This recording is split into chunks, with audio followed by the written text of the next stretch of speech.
Nosso tema de hoje do Mentes em Pauta é TDAH. Adoro. Eu também. Me identifico demais com esse tema, demais. E o que eu percebo é as pessoas têm muita dificuldade de entender o que é TDAH, o que é impulsividade, o que é desatenção. Todo mundo está perdido aí, né? Não, e eu acho assim, se a gente for ver a definição do TDAH, você tem 3 sintomas básicos, né? A desatenção, a impulsividade e a hiperatividade física. Só que não é necessário, são sintomas, né? Não é necessário ter os 3. E eu vejo muita gente confundindo várias outras patologias com o TDAH. O TDAH, a condição sine qua non para você fazer um diagnóstico, não é a impulsividade nem a hiperatividade física, que é a tal da inquietação. O que é condição sine qua non é a instabilidade de atenção. É o que a gente chama de desatenção, que eu prefiro chamar de instabilidade de atenção. Por quê? Porque, na realidade, o TDAH ele pode ter uma atenção extremamente focada, ele pode ter uma hiperatenção, que eu chamo de hiperfoco, naquilo que desperta tesão e paixão nele. Como ele pode ter uma atenção beirando 0 quando esse assunto não lhe diz respeito. Então, ele tem uma instabilidade de atenção, que vai do hiperfoco à desatenção total. Essa é a condição sine qua non. E a gente tem que entender que essa instabilidade de atenção ocorre não por uma deficiência de inteligência, mas por um excesso de pensamento. O que acontece no cérebro de quem tem déficit de atenção? Ele tem mais pensamentos do que a média, numa velocidade maior. Por quê? O lobo frontal, que é a nossa testa, ele é muito responsável, exatamente, essa área aqui, ele é muito responsável pelo filtro das informações. Ele é como se fosse o maestro da orquestra cérebro.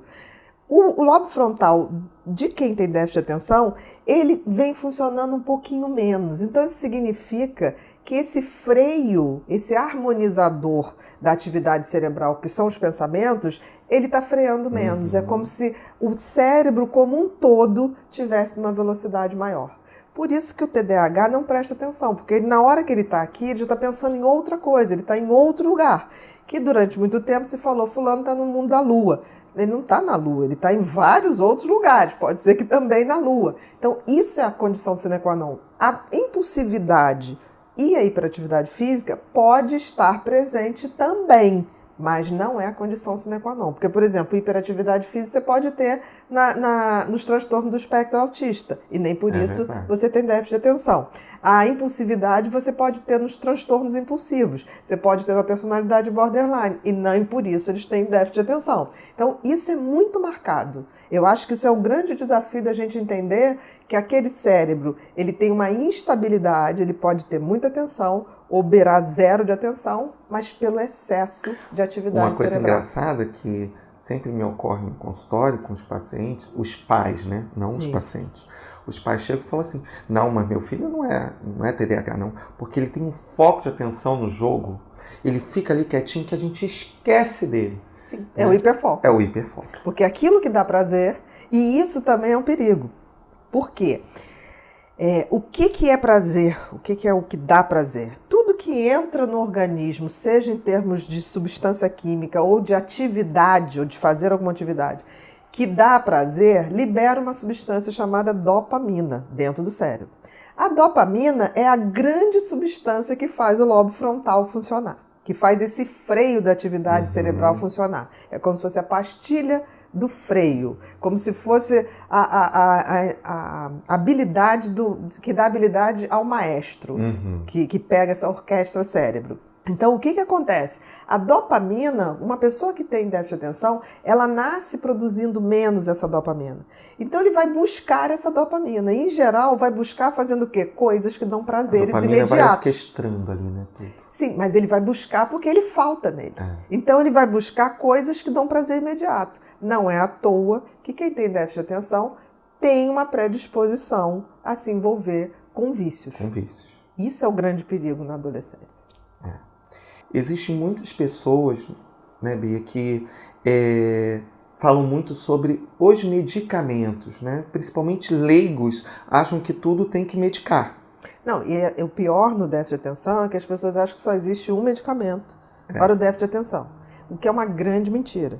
Porque, assim, nem todo mundo pode usar determinadas medicações. O déficit de atenção, ele tem aquele tipo que é basicamente desatentivo, onde você vai ter quase nada de hiperatividade física e quase nada de impulsividade, que aí sim se beneficia muito dos estimulantes, dos psicoestimulantes. Já os pacientes que têm associado impulsividade e hiperatividade física podem, pelo contrário, piorar muito ao usarem os psicoestimulantes. Isso é o grande risco, é o que eu observo muito, né, de estudantes. Eu acho que antigamente se falava muito do câmbio negro, desses psicoestimulantes. Isso, dentro da relação dos alunos da área da saúde, porque teriam mais acesso. Hoje eu vejo que não é mais assim. Isso daí você consegue em qualquer lugar. E qualquer estudante. Tem menino aí que sabe muito mais da medicação do que ensino médio, do que o próprio pai e mãe. E do próprio transtorno. Isso que você está falando, eu acho que não é só de área médica. Eu acho assim, infelizmente, o câmbio negro de drogas em geral hoje tem delivery, né? Você liga. Você quer comprar um remédio sério, você tem que ir na farmácia, levar a receita, mas se você quiser comprar algo em câmbio negro, é muito fácil, pela internet, por tudo. Eu acho que isso aí é uma coisa muito ruim, porque as pessoas vão ouvindo falar e é aquilo que eu falei, não é todo déficit de atenção que vai se beneficiar de psicoestimulante. Entram para a área de testar, né?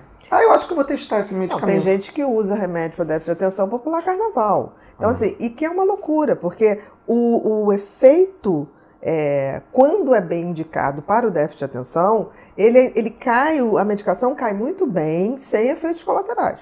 Agora, quando você faz um uso que não é para o déficit de atenção, para poder só estudar, ou poder ficar mais atento, ou ficar com menos sono, isso pode trazer consequências muito ruins, assim, alterações cardíacas, problemas de pressão. Então, assim, não é uma brincadeira, é uma coisa muito séria. De uma forma mais simples, Bia, eu gostaria que você falasse para o nosso público sobre a medicação para uma pessoa ansiosa. Porque às vezes eles se confundem, né? E eu já peguei muito no consultório pacientes que tiveram convulsões mesmo. Uhum. E esses são característicos de pacientes ansiosos, que não combinam muito com esse tipo de medicamento.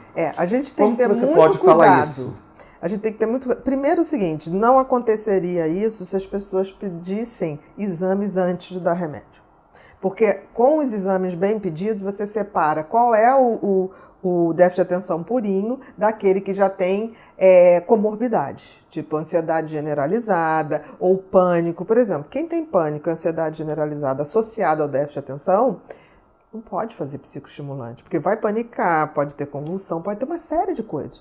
Mas isso você vê, por exemplo, no caso da convulsão, você vê no mapeamento cerebral. Se aquela pessoa tem uma predisposição, Exatamente. Tem um traçado elétrico do cérebro já predisposto a fazer uma convulsão. Então, é aquilo que eu torno a dizer, a gente tem que começar a levar mais a sério, porque eu acho muito interessante que as pessoas têm muita facilidade, nós médicos, para pedir exame para ver como é que está o fígado, para ver como é que está o pulmão, para ver como é que está o estômago, para ver como é que está o intestino, para ver como é que está tudo, né?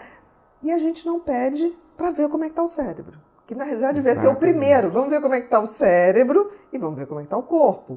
Então, isso eu acho um descuido. Como, por exemplo, você dá psicoestimulante para crianças, mesmo que bem indicado, sem antes ter avaliação de um cardiologista, não faço. A vida me deu a oportunidade de te conhecer. Não sei se por destino ou não, mas eu me encontrei dentro do mundo acadêmico, né, do que eu me propus procurar como ofício, eu me encontrei com uma grande parceria de ofício com você. Não estou falando dos outros colegas, não, mas sim. Eu sentia um incômodo muito grande de você simplesmente entregar uma folhinha para um pai, para uma mãe, e eles ticarem ali comportamentos, e dali você tira o diagnóstico e receita. Isso me preocupava muito.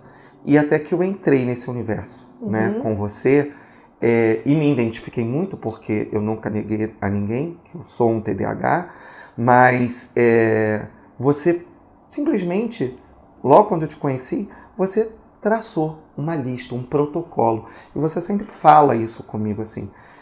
Eu me preocupo muito com quem vem trabalhar com a gente, porque eu quero que sejam pessoas que sigam esse protocolo aqui. Porque você pede exame de sangue, você pede exame de imagem, e quando eu converso com os pais, eu falo assim, eu tenho muito medo de chegar e falar, me indica um psiquiatra, me indica um cardiologista, independe do médico. Porque eu acho que você tem que indicar aquele colega que você confia e acredita naquilo.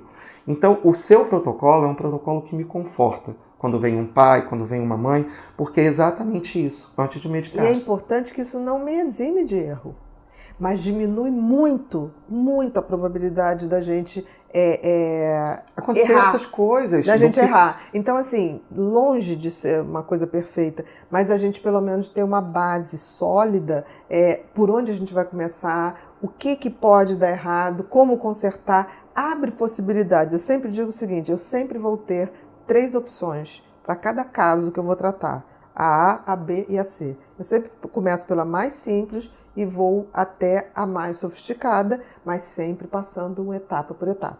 Por exemplo, hoje se usa muito a neuromodulação, o neurofeedback, a estimulação magnética, que tem efeitos muito bons no déficit de atenção.